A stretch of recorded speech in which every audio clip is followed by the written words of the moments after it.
We want to kill roles, and we could want actually to kill any in-between layer who's trying to translate the word of entitlement into a business language, because we think it's no longer needed. It's a good transition topic to move from administering the system to ask anything from a user perspective. So kind of, I'd say, what is this capability and who would get access to it? So our platform is designed to give access with visibility controls.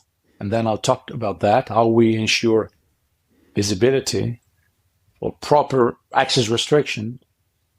It can be anything. It can be the business users. They are typically lost and they always call an help desk and say, I need permission to do something. And by the way, I would love to get everything that my friend has, because that's actually what I have to do. They express their problem without talking about entitlement and application name. They don't say, I need SAP, I need Salesforce. They say, I need to do what John is doing. Well, minus that stuff that he's doing because, I don't have the permission. That's the way they express it. So the primary persona that is benefit from that simplification are the thousands of business users that today are complaining that these systems are complex, that the entitlement doesn't speak the language, and then you know what they do. They just call the help desk, they call the application owners, or in the case of access recertification, they just say, okay, click, who cares? I don't understand it, get it off my back. So business users are the primary benefit of that.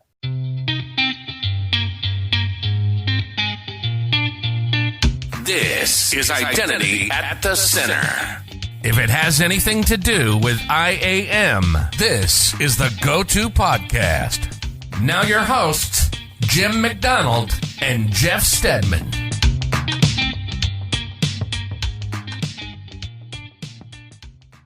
Welcome to the Identity at the Center podcast. I'm Jim. I'm without Jeff today, but I have a fantastic guest, Andrea Rossi from IAMONES. And that's right, it's time for another Sponsor Spotlight episode. These special episodes are created in collaboration with our sponsor to delve more deeply into their viewpoints and specific solutions in the identity and access management market. To make this crystal clear, this is a fully sponsored episode. This allows us to provide you in-depth insights and expert perspectives straight from the source. And so, like I said, we have Andrea Rossi from IAMONES, a conversational identity governance platform that we're going to learn more about today. Their website is IAMONES.ai, and they have a special landing page for you, which I'll mention several times during the episode, IAMONES.ai/IDAC. Andrea, welcome to the Identity at the Center podcast. We're very happy to have you. Thank you. My pleasure. So our mutual friend, Marco Venuti, taught me the pronunciation. How close did I get it? IAMONES? You're perfect. And say it IAMONES or IAMONES. That's the right pronunciation. Okay. So what are all the other pronunciations that you hear? Because, I mean, honestly, when you look at the name, it looks like IAMONES, right? But that's not correct. Yeah, there is a reason for the name we picked, but it's, basically all you want the customers and client and partners and the ecosystem to remember is that your name is not easy to pronounce, so it becomes stickier. So sometimes they say I am once, which is the typical reading point from an English standpoint, or otherwise the Spanish say jamones, like the prosciutto or the ham. So it's just a name that you can pronounce it actually the way you want, as long as you remember there is a company that does interesting things. Yeah, absolutely. So again, IAMONES.ai/IDAC, spelled like IAM ones, ONES. And so if you go to that direct link, there's a special offer that Andrea and his company have put together, $5,000 off a subscription. So if it's something that you're going to explore after this podcast is over and after you've heard about all the great things they do, make sure you go to that link and get your discount. A little bit more about the name, because I don't want to breeze by this, but Andrea, how did you come up with the name IAMONES? So when we created the company, I have a basic rule, which is even before establishing the company, you have to find a good name, and the name has to mean something to you. So I decided to put together my two passions in that name. The first one is identity and access management, because I've been in this domain for 20 years. I founded a company called Cross ADS and then sold to IBM. So I've seen all the original sins that I'm trying to fix today. And the other part of the name is, I was born in 1967, and I was born and raised with punk and rock and roll. So the other part of the name comes from the Ramones, and that's why the pronunciation is IAMONES. And why that name? Not just because I love that band that created punk rock, but because the Ramones took a boring genre, sort of rock and roll, songs lasting 7 minutes, complex lyrics, and made it fun. Songs were 1 minute and a half and quite melodic. So what we're trying to do into the IGA experience is a lot like what the Ramones brought to rock and roll. Fast, fun, and simple. Yeah, and I'll tell you, this space, the IAM or digital identity space, is kind of famous for having unique names of companies. I remember the first IAM product that I worked with was Oblix, and we had to go and get business approval to spend a lot of money to get Oblix and implement it with a equally funny name, a system integrator at the time that no longer exists called Entology. But getting all of that money approved when you don't know the name, it can be interesting interplay, but that's what you've got in this space. I mean, some of the most famous names that exist out there today, if they weren't famous already, they sound kind of funny. So, but I'm thinking about the Ramones. What was their most famous song? Well, the most famous song was Blitzkrieg Pop, which most of the people don't know by that name, but the "Hey Ho, Let's Go" slogan inside it. So that was for sure the quintessential famous Ramones song, and that's basically the song that everybody knows, not even knowing that's by the Ramones. Yeah. So I have to admit I cheated a little bit. So I was expecting you to give that answer, but I also saw another song which I remember called "I Want to Be Sedated," and I also saw another song called "Gabba Gabba Hey," and I wanted to. I mean, it seems like that would be a perfect fit. Gabba Gabba kind of sounds like yada yada. It's language. What you're doing is bringing the large language model to a traditional space like identity governance and administration. So what do you have to say about that? Well, yes, Gabba Gabba it's actually the first presentation that we had. So when we got out of stealth, we went at the Kuppinger & Cole EIC event in Berlin. It was June last year. The company is very young. We basically exist since April last year. And my first speech was Gabba Gabba IAM. And it was an attempt to say we're disrupting something with conversation and with simplicity. And yeah, we say that we use large language model, and we'll get into that, but essentially we are allowing to conversate with the system rather than programming, coding a system to do what you want to do. And that's this type of simplicity and ease of use that we're trying to bring into this very complex domain of IGA. Yeah, so that's starting to get us to the elevator pitch, but why don't we get right to it? What does IAMONES do? What makes the product unique? So we essentially are unique on two aspects. First of all, every interaction that a business user, an auditor, an IAM administrator, a third party is the only way to access the system is just by asking question. Any question in your mother tongue, as we say. It doesn't have to be in English, it can be in any language, even dialect. So for the first time, the UI adapts to you rather than you having to adapt to UI where you don't know exactly where to navigate, where to click, what label is right. That's the first thing that sets us apart. The second part is we went a little further because I think that this conversational UI will become the standard in software industry 12 months from now. So we made another thing. We said we also want the system to be configurable or to operate according to natural language instructions.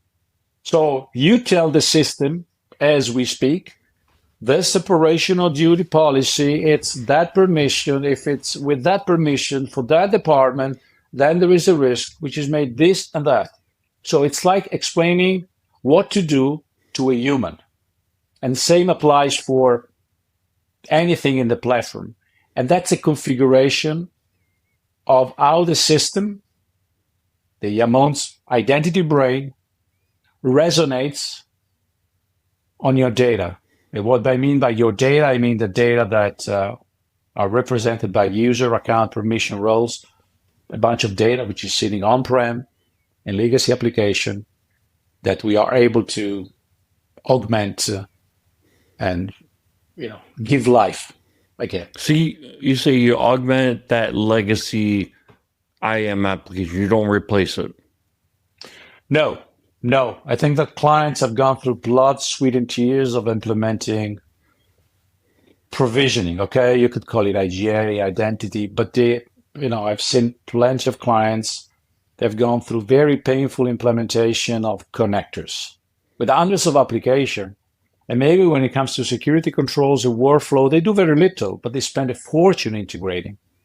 So it would be stupid to say, don't reuse that stuff. So we tap into the existing traditional platforms. I don't want to call them legacy. Be the SailPoint, One Identity, Save It. And, we take that data out, we enrich that data, and we make it available for, inquiring and reasoning with the natural language that I just told you. Yeah, you're taking all these AI tools and making them available to these, whether you want to use the term or not, I'll say the legacy identity infrastructure that's in place today. So obviously, I think that you're the ideal client for you is a company that already has a identity system in place, an IGA system in place. Talk to me a little bit more about what is the ideal client for IAMONES.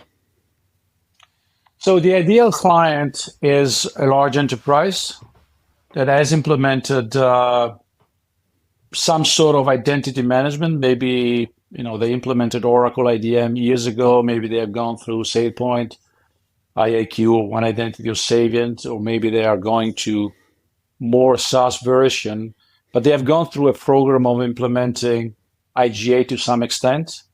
So they have a platform where integration are set and we can augment what they already have. So for the time being, our target clients are large and mature enterprises. I noticed on your website that it's right at the very top says, enter the age of conversational identity. And I feel like that's a pretty bold statement. It's what I think we all want to do, right? Or we're all excited about that possibility. I put a post on LinkedIn. It was actually a poll. And I said, why isn't this there? And I got a lot of, yes, our product does that, X, Y, and Z. And here, go to this. I said, every time someone would say this, they send me a video. And then I go and, I felt like for the most part, they're seeing a lot of vaporware. So are we really there at this age of conversational identity? Well, first of all, conversational identity is a nickname we came up with because it's we need to call the way we do, which is essentially a new software stack with new ingredient, and the new ingredient is large language model. We need to give it a name. And initially we call it generative identity, but then a partner here in Europe said, well, it's all about conversation. So call it conversational identity. And so we created that nickname because for us it's our DNA. We had a very distinct luxury. We could build the platform ground up with that ingredient. Most of the established players, it's hard for them because they have an engine which is built on traditional software, pre-AI, and they probably are patching some use cases with a bit of AI. So we wanted to have ourselves qualified with the new branding because I think there's going to be a refresh in the industry, not just identity. The software industry will be disrupted by a new way of building software applications, specifically in B2B. And there is a nice interview by the Microsoft CEO and chairman that basically says that where today a lot of business logic is hard-coded into code, and it's a bunch of crud, read, delete, update into a database, all that logic, which is now software with rule-based configuration where rules are sitting maybe in a database, is going to be replaced by agents. And an agent is essentially a mini large language model that does a business function, but where you used to have 20 developers to code that logic, now you have one LLM engineer that does it in a week. You have other problems to fix, but the productivity, it's phenomenal. I think I read this article also from Sam Altman that, within their club, there is the bet of who's going to be the first one-man company at the $1 billion valuation. Right. Of course, that's a bit extreme, but that's the my take on the. I went a bit too long into the conversation, but that's the nuance behind it. No, it's revolutionary thinking, and it's something that I think we're all wondering, how's this all going to play out? Is this going to be one day we walk into work and we don't need 20 people, we just need one? Or is it going to happen over time and is there going to be an evolution into this? I think it's going to be more evolutionary. I think that one person running $1 billion company will come sooner than we think because a lot of roles within the company can be done using AI, or large parts of our job could be done using AI. So why not be able to create a company that, makes those roles available to others? So I don't think it's that crazy. And then plus inflation, $1 billion, we'll all be billionaires here pretty soon. Yeah, and there is one of just one side comment. I think I heard one time that AI will replace all the boring tasks. And honestly, what is most boring than approving, certifying entitlements from managers that don't like that to be done? So they would love to delegate to something that says, follow my guidelines, write in natural language, and approve it for me. So we are exactly on a spot where AI can replace boring tasks too. And that's why we think that IGA is well spot on to be simplified and rejuvenated by what we do or what is happening in the market. My son is a second year college cybersecurity major, and I asked him, are you learning AI? And he's very little, very, very little. And I kind of feel like that has been the university model where it's kind of lagging behind where things are going by a couple of years. And then they do catch up. But I said to him, I'm like, this is the area you need to focus on because your career will be using AI to get things done. And that is how you are going to differentiate yourself in this crowded marketplace. Even though we say, hey, there's a lack of talent in this cybersecurity space, there's a lack of knowledgeable talent, right? People who have experience. If somebody's coming right out of college, there are plenty of people who don't know what they do, don't know how to do it, looking for cybersecurity jobs. I think that for him and for other people who are in college, it's like that's the area to focus on is AI. But we're throwing around this term AI, and that's what I think happens in the industry so much is, now with 50% more AI, we joke around that it's kind of just become marketing buzz, and creating like business intelligence reports is called AI. And what I think the general public think of with AI is what you're starting to see more with like, even Google searches, and you think of with OpenAI, if you've gone out to ChatGPT, is this large language model, it's generative AI. You talk about the large language model. You don't talk about AI in that generic sense as much. Is that right? I mean, are you looking to make sure that people understand this isn't just, just like a veneer? Yeah, if you read to our presentation marketing material, we don't use the word AI because the word AI is overabused. So we say we use large language model, so which is a subdomain of AI, but it's the most interesting one because that's the part that we really replace boring tasks that now human are made, and that will also replace a lot of jobs. I know it's not nice to say, but that will happen. A lot of interaction we have with clients, they're asking questions reflecting the way they are using that stuff today through Gemini or GPT, which is not the way we do.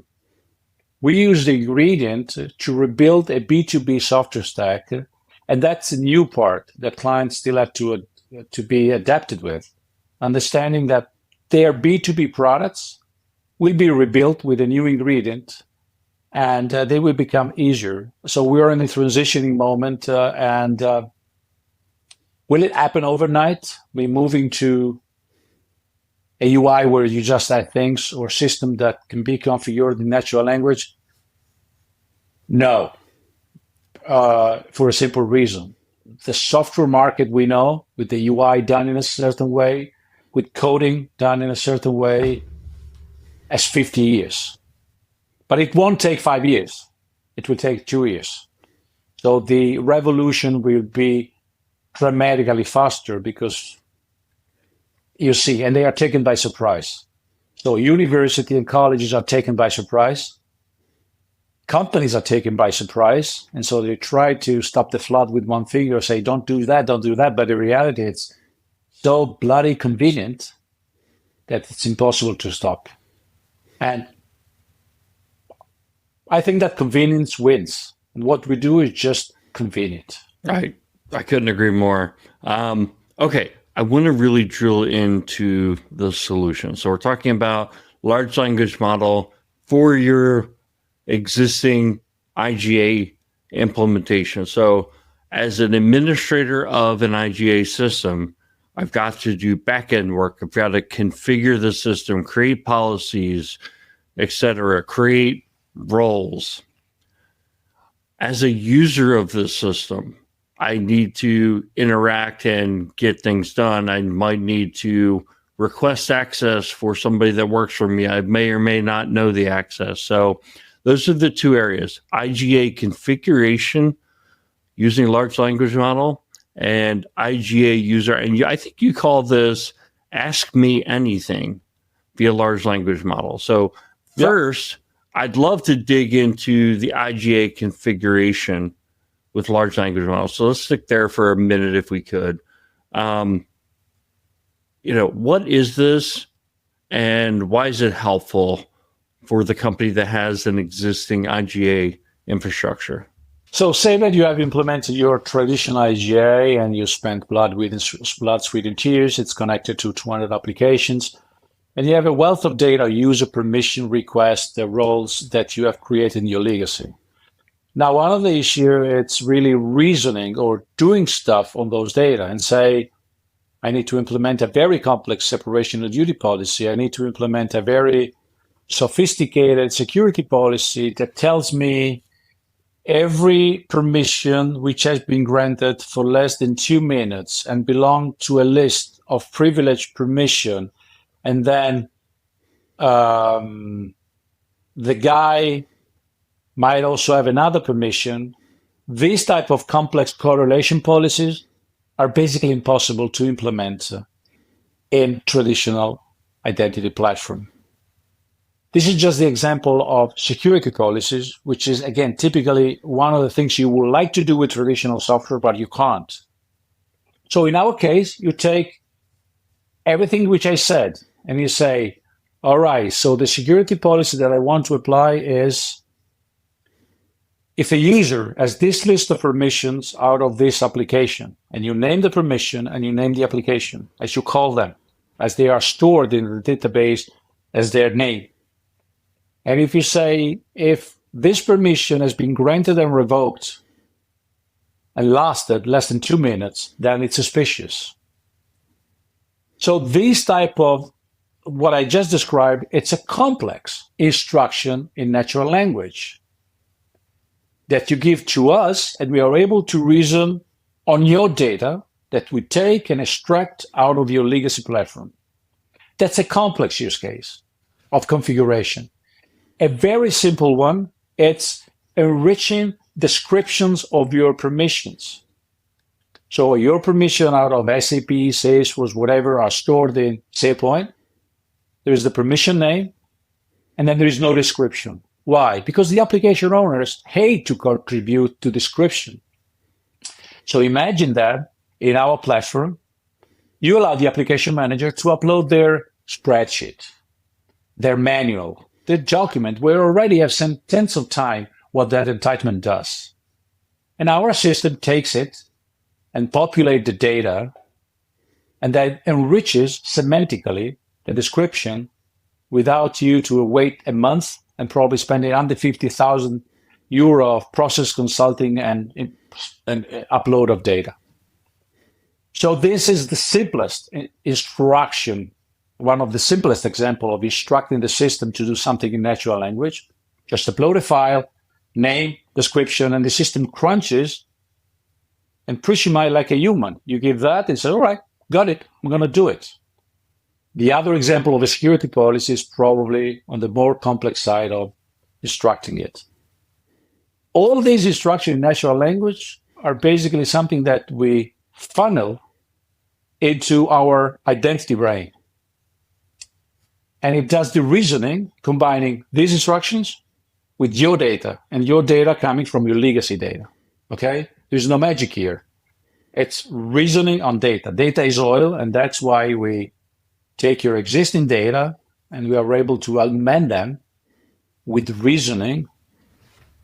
And the two examples I gave are just a very, two simple examples of what we mean by configuring the system. And yeah, the benefits are. Sorry. I think that second simple example. I mean, you can make a business case just on that. We need to do a data cleanup because, our roles are meaningless. I'm just going to go and look at all of our roles that we have, all of our entitlements, and I'm going to have AI help me put together descriptions. And rather than asking you for a 6-month project to go through each one and go back to the business owner and ask him, what is this? And he says he doesn't know. And we go back and forth. I'm going to have AI try to figure it out and give me some sample text. I'm going to send it to the business owner and say, this, yes or no. Or you might not want even to ask the business owner. The business owner says, listen, I have this 50 pages PDF, which I wrote 3 years ago. Nobody reads to it, but this has the magic of everything. Now, what we do through the digestion technique of LLM is to say, all right, we are able to read the manual, distill a description that fits into an entitlement readable on screen, and maybe do other magic, something like, I'm an auditor, explain me that permission with my language. No, I'm the IAM administrator, explain me with a broader description and give me more technical background. You're right. Honestly, today, sometimes we start with, we can do magic here and there, there's a lot of value in augmenting, cementing description of permission, job titles, roles, because once they are described properly, LLM can reason on it. And that's the very simple, and you're right, there are clients that are just mesmerized by the idea that you can generate description, summarize description out of manuals that have been sitting there for ages. And then they will start thinking the magic they can do on policy and securities. We do it today. Sometimes we're limiting our capability because they say, too nice to be true. Go one step at a time. Yeah, I mean, the thing that comes to my mind is that all the things that excited me that I talked about, what you just talked about there with the manual, those things could all be done manually, right? We could go through them and figure it out. But why spend hours on these things when you could potentially do them in minutes and offload it to the large language model to figure out? I mean, you go onto the web and you're thinking, I'm going to research something. The old way to do it, you start clicking through links and try to find where you can find good information. Now the first thing you get back is a summary answer right in Google that kind of like lays it out for you. So why wouldn't you want to bring that kind of horsepower to your IGA system as well? I kind of feel like it's inevitable, right? It is going to happen. And I think what you're here to say today is that you can have it now. I think a lot of this is about outcomes, right? You need to be able to make your system do certain things that you want to achieve. Least privilege, for example. You want to achieve giving people the entitlements that they need, nothing more, nothing less. And I think the industry's approach for a long time was role-based access control. You see it's shifting more towards policy-based access control. But again, to me, where the rubber hits the road is like, how long does it take to get your system to do that? And who can do it? Who has the technical know-how to take the business outcomes that you want to drive and turn them into policies that this system can apply to the data to drive those outcomes? So talking about roles or RBAC or PBAC, I mean, these are all attempts to translate a very simple problem that we have in our identity governance domain. There are a lot of technical entitlements out of the different applications, and they are all very cryptic names, no descriptions. And then there is a plethora of business users that are speaking just a different language. So SAP transaction XYZ means placing orders for raw material on the user side. For ages, role was an attempt to bridge the translation gap.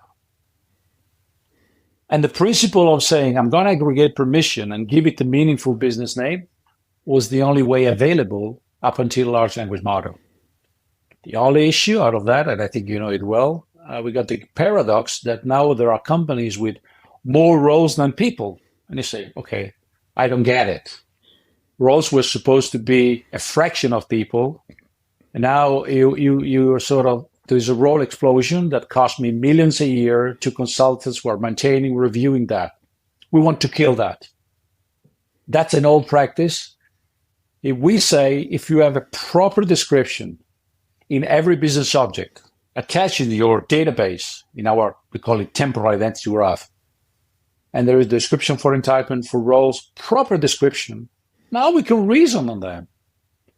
And do you need policy? I'll be honest with you, less and less, because the system can say, this is a guy from the IT department.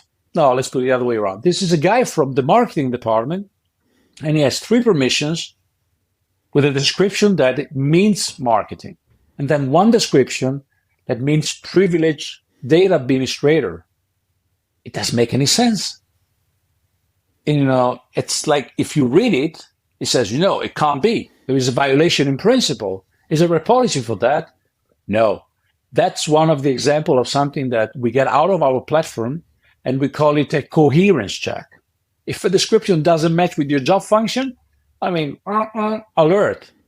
Now, that's not even a policy. It's the coherence check without any configuration.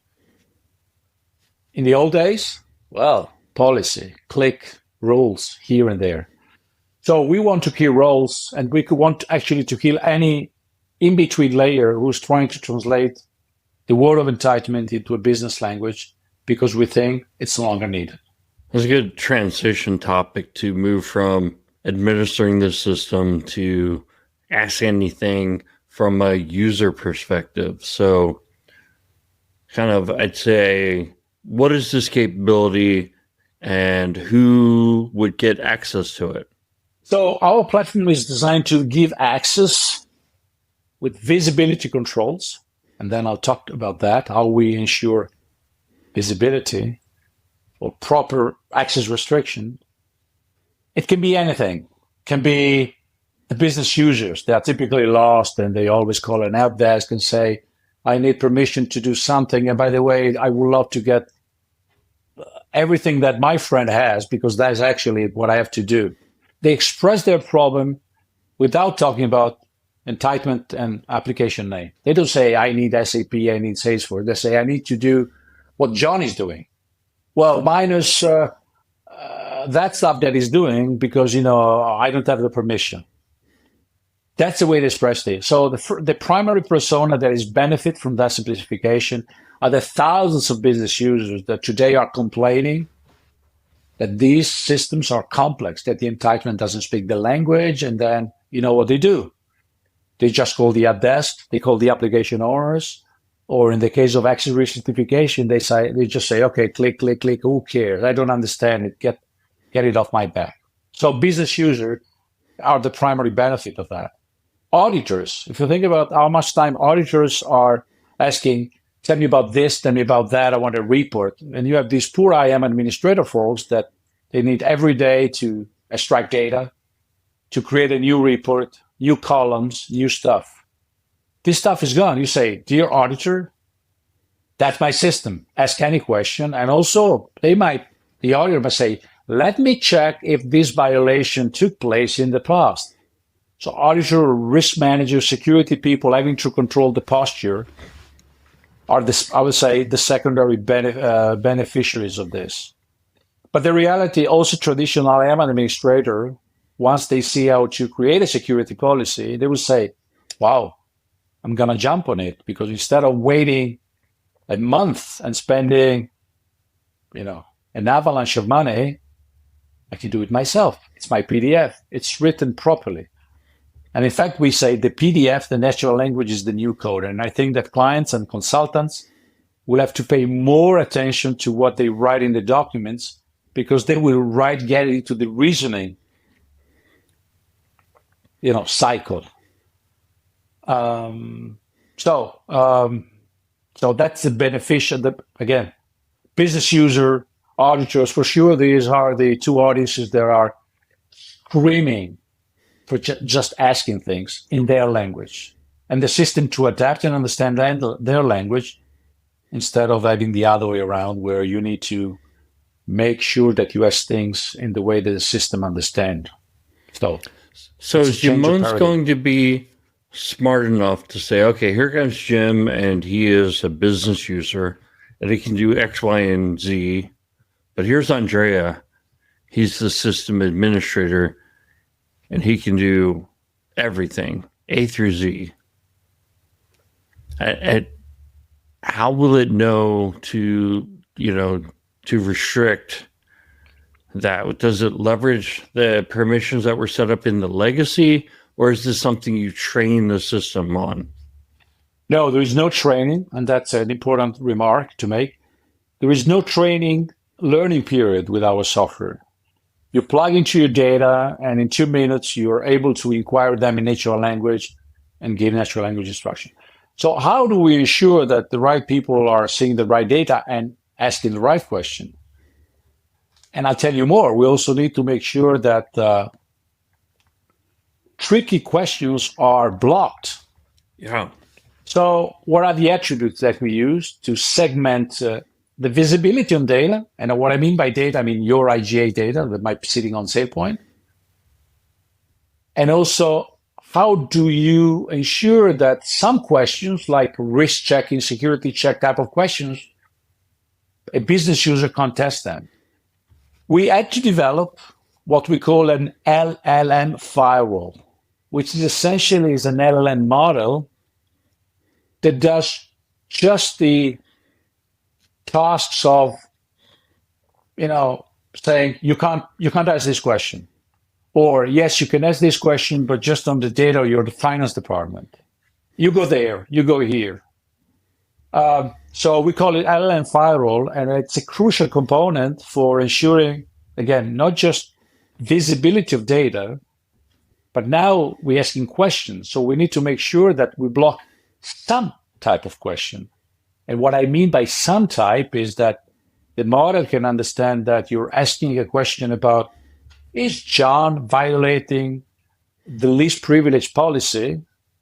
You understand that the question is about risk violation, and the system can be configured, again, in natural language to say, if the guy is a business user, then you can't ask that question. Where do we take these attributes out of the IGA data? Because there is always the job function, the department. We can augment, the tagging, but essentially the LLM firewall resonates on the attributes that we take out of existing legacy. Yeah, that's important. I'd love to see kind of how that works in action. And I want to remind people that if they are interested in everything we've been talking about, they want to see a demo, go to IAMONES.ai/IDAC. It's IAMONES.ai/IDAC. You've got a code on there to get a discount, but I'm sure they'd be more than happy to spend some one-on-one time with you and set up a demo. I think this is all really great. One thing that I kind of felt all along, because when I look at large language model technology, I kind of feel like the back end is a big piece of that. It's the graph database. Am I onto something, or is that just not as important as I'm making it out to be? So the word graph in the world of AI comes out very often. So in the way what we mean by graph, so where we store the data coming out of legacy system, we call it temporal identity graph. Why graph and why temporal? Graph because it's a design. The entities are users, account permissions are nodes, and then there are relationships. Okay, like a user has been assigned a permission. No, it's been revoked. So all these are connections, pretty much like a LinkedIn network or a next type of, I follow that person that has this interest and stuff. One of the reasons why graph is important, it's not much today on the LLM space, because actually the data could be sitting in any database. You query them, you retrieve the data as a text, and the LLM reasons on the output of a query to a database. The value of why we have designed the data model to be a graph model, it's not for now, it's for the next AI ingredient we will be adding, which is not even on the website because we didn't want to sound too foolish, but that's a bit of a roadmap. We're going to use another deep learning neural network model, which is not LLM. It's called Temporal Graph Network, and it does good prediction on a time evolving graph. What is prediction for? Well, this permission might be useful for that person. This permission, it's likely to be added, and that could be a risk as it happened for the other guy. So in order to make prediction on a time evolving graph model, LLMs are not good. You need another AI ingredient, another subdomain or model out of this complicated word that too often people just refer to it as AI. AI is an archipelagos of models, and you need to pick what suits best to your needs. And that's why you don't find much AI buzzwording into our communication. You saved me from asking a question about the future, so we can put that off to the side. It sounds like the temporal. What did you call it again? Temporal. It's temporal identity graph. It's basically because we store a timeline of information. Okay, so that's where you're going. I did want to talk a little bit about, you talked earlier about the IAMONES sits as a enhancer to the existing identity infrastructure. So I think that's kind of key from a infrastructure standpoint or from a starting off standpoint. So if I say, all right, this is something I'm interested in, they go to the website, iamones.ai/IDAC, they get the demo, decide to buy it, then what? They start the 1-year project to implement it? No, it starts 5 to 35 minutes project, and it works this way. We have a piece of software which is non-AI. It's called the Identity Gateway, and it connects to your data source. If it's a standard one, like say point one identity and so forth, we have predefined integrations. What that does, it takes the data out of your system and also start tracking change events and store them into our temporal identity graph. What I mean by our doesn't mean that it has to be on our cloud. It can be even hosted on your premises or your AWS Azure region. That normalizing the data takes 30 minutes, as long as you plug into your system. Then the only other thing you have to do is go on our actual platform that you're going to get through the IDAC page, and you activate your tenant, 30 seconds. And then get tenant will point to your temporal identity graph. So all in all, if you want to add conversational capabilities of inquiring your data, it takes 30 minutes, 1 hour, depending on how much time you take to connect to your environment. And then if you want to start adding instructions, maybe it takes another 1 hour just to practice, depending on the type of instruction you want to build. Data enrichment, super simple. You might already have a PDF somewhere that has that description. You upload it in the system, and we do the magic of understanding and extending your data. For large enterprises, I'm assuming they normally start with a pre-production environment, test things out there, make sure that they feel like, okay, we're safe, and then move it into production or then implement it into their production environment. Yeah, technically, we start a pilot, call it whatever you want. We basically tap into non-production data that might be also anonymized or a subset of their large set of identities. They subscribe to the tenant, and we point our SaaS platform to that database that contains the data taken from the non-production. And the day they switch it, we basically point the reasoning to the database that has the copy, so to say, out of their production data. So you have existing customers. Yes. What are you hearing back from them? What are the benefits? And then how do they gauge their success? Well, at the moment, what the clients are looking, especially the IAM administrator people, they're just trying to get their business users off their back. So now the measurement of success is given to the business user a UI where they just ask questions and they just get an answer without having to call the IAM administrator that then has to waste time, or the application owners, to try to translate those questions they have into the right permission that might look into the catalog.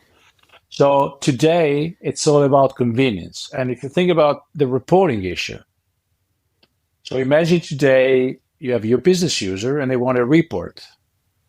Well, if it's not there, you have to create it. And then they say, well, I want that extra column, and you have to add that extra column. With us, you say, give me the list of permission belonging to the finance department. Boom.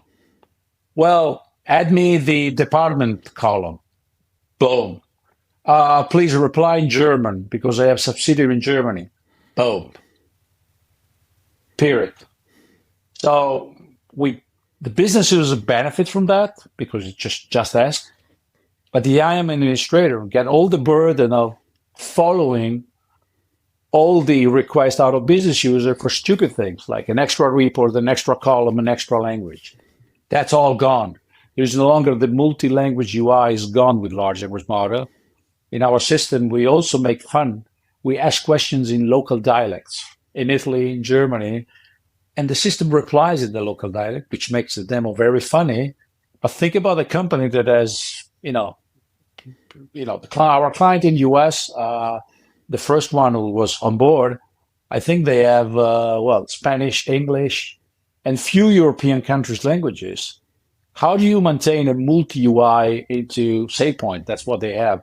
Well, it costs. For us, it's gone. So that's the biggest benefit today that clients are looking, okay? Get the business users out of their back, giving them something easy that they can play with. Yeah, that's a benefit I didn't even think about. Like, I guess I intuitively knew when you're talking about like language support for all these different languages, like, oh yeah, well, AI has already taken care of that for you, like the OpenAI model. And so if you're taking that model and you're applying it, then you get it. But now business benefit, if you have been having to maintain UIs the old way in multiple languages, I mean, that's no longer. You just have a prompt, figures out who the person is, sends them, and they start asking questions in the language that they know, and it understands the questions. I mean, that feels like a revolutionary impact. I'm going to ask you a little bit of a fun question now, because this, I mean, I'm feeling the benefit, but I'm also used to using like AI for trying to research things and then getting answers that you later find out are made up, hallucinations, if you will. Do you suffer from hallucinations with IAMONES? The beginning, 12 months ago, the company started the technology well before we founded the company. That was April last year. Yeah, a lot. At the beginning, we said, well, LLM will do magic. So we take data out of the IGA legacy data and we'll give a bunch of instructions, throw everything there, and the system will get it. No way. No way. Maybe we get there one day, but not in the coming years. So in order to prevent hallucinations, because we were giving too much information, we said, well, let's make like the humans do. Just tell everybody you have a bunch of people and you say, I pick you because you're very good in reasoning on sensory evaluation. You're very good in translating natural language to data retrieval queries from the database. And each one is a specific task.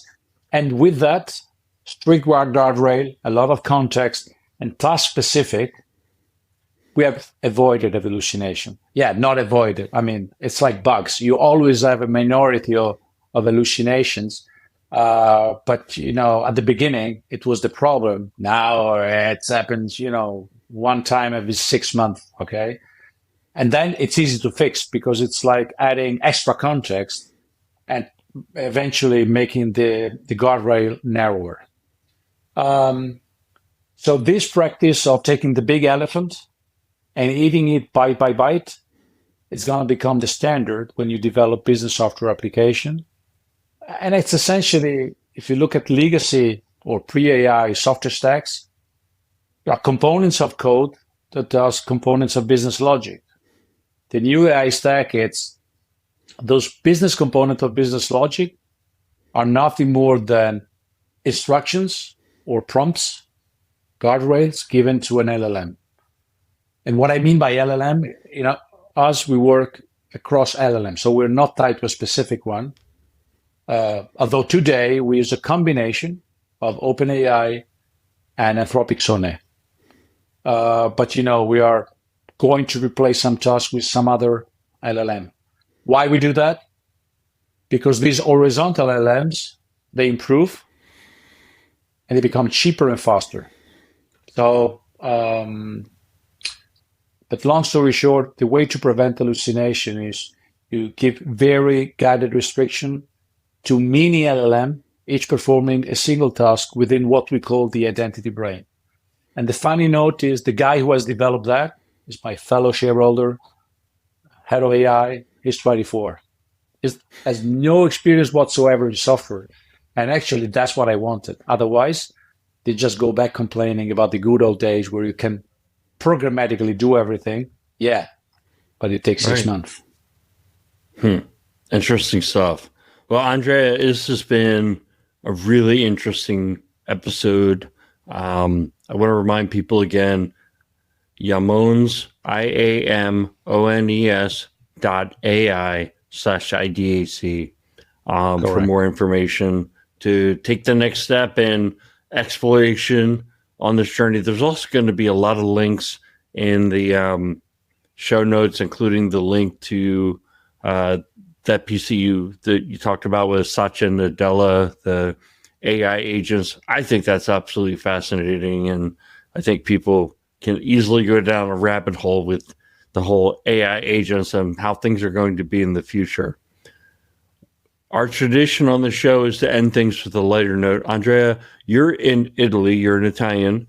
What city are you in now, or what are you closest to that we may know? Close to Bologna. Which is the city of Ducati, Ferrari, Lamborghini. So I live in the mechanical valley. So as a software guy, I'm in a beautiful place, but not the right one typically. Actually, I live nearby. So I live in a town called Imola. It's spelled IMOLA, which is famous for the F1 racetrack. There are two in Italy. One is Monza, near Milan, and the other one is here in my hometown, Imola. So north of Italy, close to Bologna, simple. Okay, so here's my question for our later note is I love travel. Talking with you, you love travel. A trip to Italy is on my bucket list. I probably would go somewhere between 1 week and 2 weeks long. How should I spend that time? I want to tell you, of course, I want to eat good food. I mean, that's going to be a mainstay, and drink good wine, but I also want to not just go to one place and sit there for the whole time. I want to bounce around and really have the Italian experience. So what do you recommend? Well, first, I wouldn't recommend you to visit the big cities because that's where you get the crappy food. So if you're looking for good food and good wine, don't go to Milan. Maybe come to Bologna, the main city. Don't go to Florence. Don't go to Venice. Don't go to Rome. Go in the countryside. Then you might decide whether to experience more of a northern experience of Italy, which means Tuscany upwards, Veneto, Piemonte, the upper part, where the cuisine is different, or go to the south, like Sicily, Puglia, or around Naples. But definitely, if you want to enjoy good food, don't go to the big tourist cities because, you get average or well below average. So there are a lot of places. Italy, it's food experience everywhere. And, when you plan to come, I'll get you a ring and you might come and visit here. There are nice places here where I live and good food, good wine. Actually, the region, the part of the country where I live, Emilia-Romagna, it's known for, the prosciutto and it's good everywhere. But here we are sort of well known for balsamic vinegar, for example. So I'll be your guide here. No worries. That sounds great. What time of year should I come? Well, it's generally very hot in the summer, so I would tell you skip July and August. October is phenomenal. April, March is phenomenal as well. But, I tell you what, this year has been a specifically, we'll say, harsh winter. Not as harsh as upstate New York, but not the mild one we used to know. But typically, if you want to come to Italy over January, February, that's phenomenal. Most of the tourists are not here. So again, really off the beaten track, January, February, right after Christmas, or otherwise you come October, late September, and that's phenomenal. That sounds like great advice. I'm very excited for when I make that trip, and you and my friend, our mutual friend Marco, will be the first people I tap for sharpening the pencil on the itinerary. We're all very close. Yeah, I very much appreciate the advice, and I very much appreciate your time today. Just want to go over a couple of things, which is, again, IAMONES.ai/IDAC. You can also visit our website, idacpodcast.com, and you can watch all of our episodes on idacpodcast.tv. Thank you, everyone, for listening or watching, and we'll catch you all on the next one. All right. You've been listening to Identity at the Center. We hope you've enjoyed the show. Make sure to like, rate, and review, and we'll be back soon. But in the meantime, hit the website at identityatthecenter.com. See you next time on Identity at the Center.